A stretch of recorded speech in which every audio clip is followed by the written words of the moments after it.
Can Western sexual culture be exported to countries that typically repress sexual behavior? That's something that Solange just recently wrote about, and it's really fascinating because it turns out that people in Iran and China are using a sexual revolution to get rid of oppressive governments. So an author by the name of Pardis Mandavi went to Iran to kind of explore the sexual culture there. And as you guys know, Ahmadinejad and the morality police are not buying any of that. They don't want to hear about orgies. They don't want to hear about group sex. They don't want to hear about anything other than a husband and wife having sex for the sole purpose of reproducing.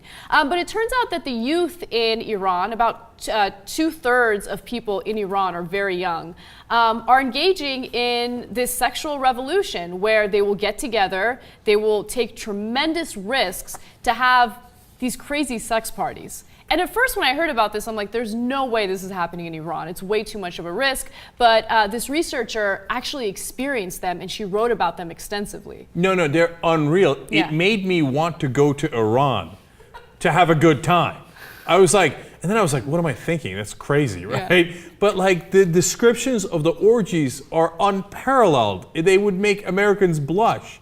And it's interesting because you can't bottle it up. You can't bottle it up. Mm-hmm. And it's partly political, they say, a form of protest and reform, etc. It's partly because they're young and they're tired of going around in the, all covered up, and they're having their women covered up, and they just want to have sex. And instead of having sex in a quote-unquote normal way, once you unleash the dragon, they're like, let's have at it, horse. Yeah, that's absolutely true. It's like kids who have extremely strict parents. The more strict your parents are, the more likely you are to rebel and rebel hard. And I feel like that's what we're seeing in Iran and China as well, but not to the extent of Iran. So let me give you an example of one person who's involved in all of these sex parties. It's a 23-year-old Iranian, and he says the following: in Iran, all things related to sex had a door, a closed one. Now, this generation are opening them one by one. Masturbation, open it. Teenage sexual feelings, open that door. Pregnancy outside of marriage, open it. Now the youth are trying to figure out what to do with all these opening doors. Well, I think they figured out what to do with the opening doors, if you know what I mean. Okay, describe the orgies. All right.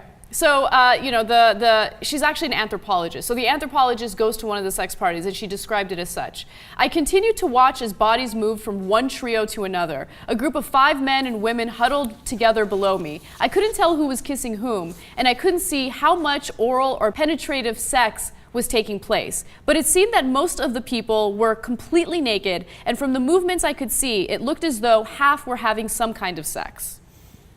Damn. And she described it as, she walked in, this is like a house party, and there's a big pool in the backyard, but the pool is completely empty. She walks up to the edge of the pool and she just sees like numerous people at the bottom of the pool, this empty pool, having sex with one another. And she sits on the diving board and looks down below, and she can hardly tell who's in who, okay? Yeah. And she's in a northern part of Iran, apparently in like an area that's heavily wooded. You go through the woods and then you get to like almost like the way she described it seemed like a Nirvana-esque place where they're like, the guy literally says to her, welcome to the jungle.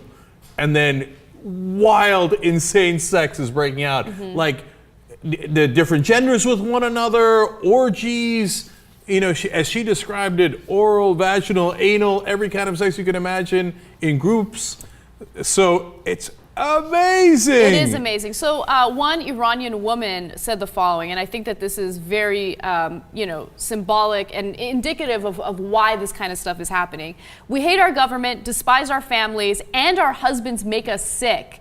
If we don't look fabulous, smile, laugh, and dance, well, then we might as well just go and die. And remember, these are people who are forced into arranged marriages, people who have to cover head to toe. Like, you can't show your toes while you're walking in public. And they're just like, F it. Like, we're going all out. That quote tripped me out because I had assumed that it was younger people who were not yet married. I don't know why I assumed that. And then I was like, oh no, she's got a husband at home and she's at the bottom of a pool where people can't tell what's going on. And then later she puts on her, chador or burqa or depending on the culture you're in, etc. She's like, hey, how you doing, hubby? oh yeah, I can't stand you, but that's all right because I just had 3 guys in a pool. But think about how much of a risk that is. Like if you are caught in a car with someone of the opposite sex, you will face jail time. And the morality police has gotten a little more lenient, but not that